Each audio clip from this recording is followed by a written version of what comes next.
Prynhawn da! Felly mae'r sesiwn heddi wedi anelu at mamau sydd wedi cael babi a sydd eisiau dod nôl i wneud rhyw fath o ffitrwydd. Nawr mae'n holl bwysig os ydych chi wedi cael babi ac eisiau wneud rhyw fath o weithgareddau eich bod chi'n cymryd pethau'n araf ac yn gwrando i'r corff. Hefyd os oes unrhyw cwestiynau, cer i'r doctor i sicrhau bod popeth yn iawn cyn ail ddechrau ymarfer. Reit heddi rydyn ni'n mynd i canolbwyntio ar y felly y cyhyrau o amgylch canol y corff. Dyn ni'n mynd lawr ar y mat, felly lawr â ni. Felly be dwi am i chi wneud yw i orwedd ar y mat neu ar y carped ar eich cefn, gan sicrhau bod y cefn yn fflat. Dydyn ni ddim eisiau gweld unrhyw golau rhwng y cefn, iawn? Felly gorwedd yn fflat a dewch ar pengliniau i fyny, fel 90 gradd. Yn ar y bach, be dwi am i chi wneud yw i mynd â un coes i lawr gan trio cyffwrdd bysedd y traed ar y llawr ac wedyn y coes arall. Iawn? Ffwrdd ni, dyn ni am wneud 10. Nawr mae'n holl bwysig bod ni'n trio cadw'r cefn yn fflat ar y llawr. Iawn? Os ydych chi'n teimlo bod y traed ddim yn cyffwrdd y llawr achos mae'r cefn yn codi, dim ots. Y peth pwysica yw bod y cefn yn cadw'r fflat. Hefyd, yr agosa mae'r pengliniau i'r chest, yr mwy hawdd ma fe.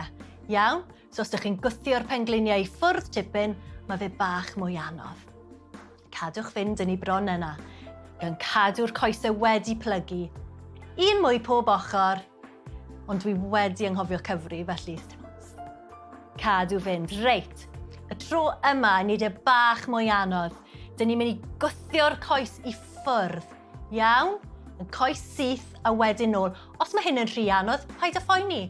Parhewch jyst i cyffwrdd bysedd y traed ar y llawr. I ffwrdd ni te. Gwthiwch y coes i ffwrdd. Nawr y peth pwysig unwaith eto fan hyn yw i cadw'r cefn yn fflat. Os yw'r coes yn mynd rhy bell bod y cefn yn dechrau codi, yna derfen ôl tipyn, iawn? Da iawn chi. Ar y bach, cofio, mae mor bwysig pam dyn ni'n gweithio ar y bod ni'n gweithio'n araf. Mae'n sicrhau bod popeth yn gweithio a bod popeth o dan reolaeth. Cadwch fynd yn ei bron yna. Felly mae'r un yma yn mwy anodd na'r cyffwrdd y bysedd traed ar y llawr, iawn? Felly cadwch fynd. Cwbl mwy. Ti wir gallu teimlo'r na'n gweithio. Un mwy pob ochr, cadw'r cefn a'n fflat ar y llawr. 1 a 2. Da iawn chi. Dere'r pengliniau yna mewn, yn cael stretch bach ar y cefn. Da iawn. Reit, lan â ni yn ar y bach. Be dyn ni am wneud nawr yw i troi i fod ar ein dwylo ac ar ein pengliniau. Sicrhewch bod y dwylo o dan yr ysgwyddau a bod y pengliniau o dan y cliniau, fel dyn ni mewn bocs bach. Be dyn ni am wneud nawr yw i ymestyn un coes yn ôl a codi'r coes i fyny yn ar y bach. Nid yn uchel, jyst yn araf bach, iawn?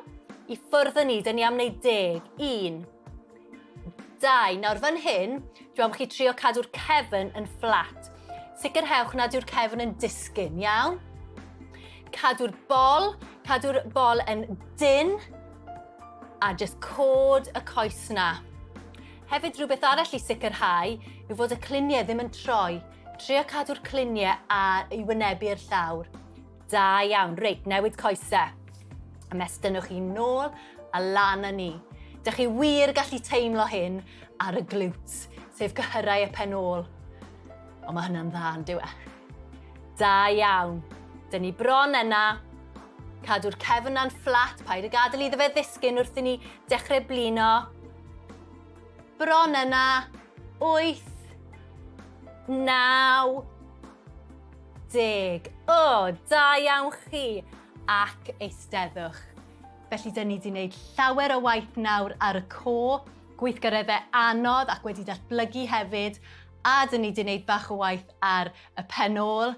Da iawn chi, gobeithio dych chi wedi mwynhau, a na i weld chi tro nesaf.